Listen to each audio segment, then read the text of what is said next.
So hello mga Lamoneros. Yes, we're back. We're so back again. And today, babaligbagin natin ang munggo. Gagawa tayo ng munggo overload dahil uso nga mga overload ngayon. So gagawa tayo ng sariling munggo overload natin.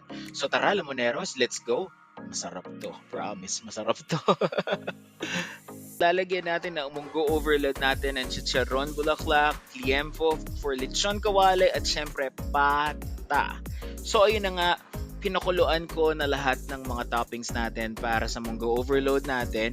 Thank you nga pala sa Rasta Clots for my sponsor. Emmy lang. So let's start. So tamang hiwa-hiwa lang ako dyan ng pork intestine and yung liempo natin na ita-toppings natin mamaya sa munggo. So inuna kong i-fry yung liempo kasi medyo complicated yung bulaklak dahil matalsik, 'di ba? So tuturuan ko kayo kung paano mag-fry ng bulaklak para hindi siya matalsik. So ang gagawin mo lang is pag mainit na yung mantika, patayin mo muna yung stove.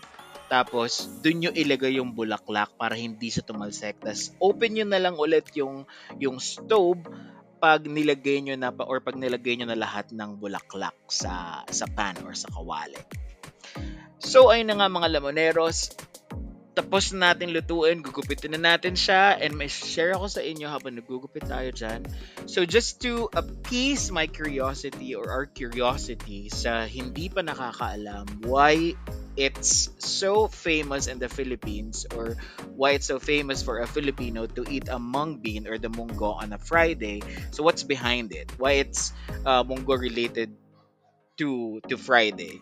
So the answer I got from my resources is that during the times when the Spaniards colonized the Philippines and converted mostly Filipinos into Catholic, they started practicing meatless Friday, especially during the Lenten season. So do nag-start yun.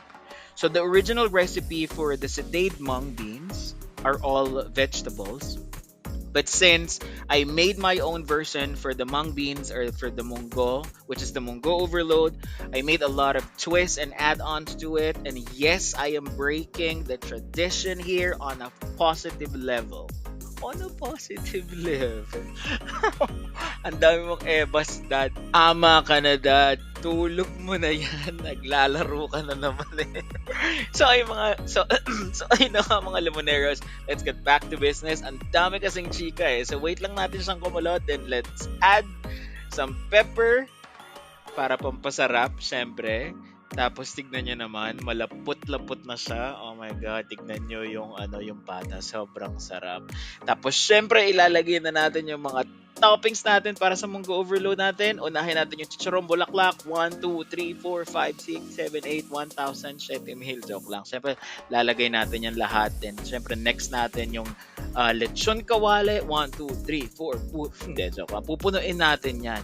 Lulunudin natin yung pan ng toppings. Tignan nyo naman yan. Oh my god, sobrang sarap. Then, syempre, patay ng plate na may kanin. Lagay natin yung pata. Ito yung i-taste test natin. Lagyan natin ng madaming lechon kawali at saka madaming chicharon bulaklak. Sobrang sarap. Tignan nyo naman. At syempre, hindi mawawala yung sabaw. Lagyan natin ng sabaw. Madaming sabaw. Oh my God. Look at that, mga Lamoneros. Sobrang lala. Ang hirap ng posisyon kanina kami. So guys, bulaga. So guys, ito yung iti-taste test natin. Pauso. Munggo overload. So meron siyang chicharong bulaklak, may pata, at saka syempre may lechon kawali. So we'll try it. Later lalagyan natin ng suka para mas masarap talaga siya. Pero let's try it first. Chicharong bulaklak mo yun.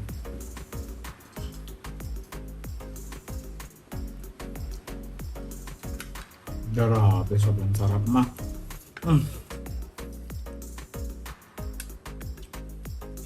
Ang sarap. Ang lasa ng nagawa ko na base.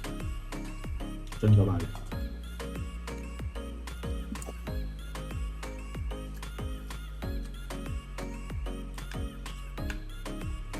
Oh.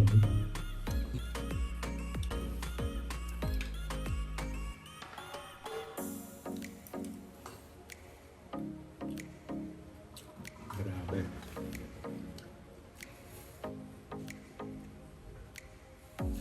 So you can try this at home. Dahan-dahan lang. Ano bang gamot sa ano? Sa high blood?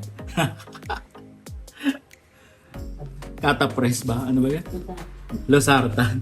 So make sure lang, de, joke lang. Hindi lang, ano lang, kain moderately lang. So, kain moderately pero ang dami, no? Sarap. Sobrang sarap, guys. Munggo overload. You can try this at home. Ang sarap na, ano? Chicharong bulaklak. And guys, thank you for watching. And marami pa akong video. So, see you next time. This is the munggo overload.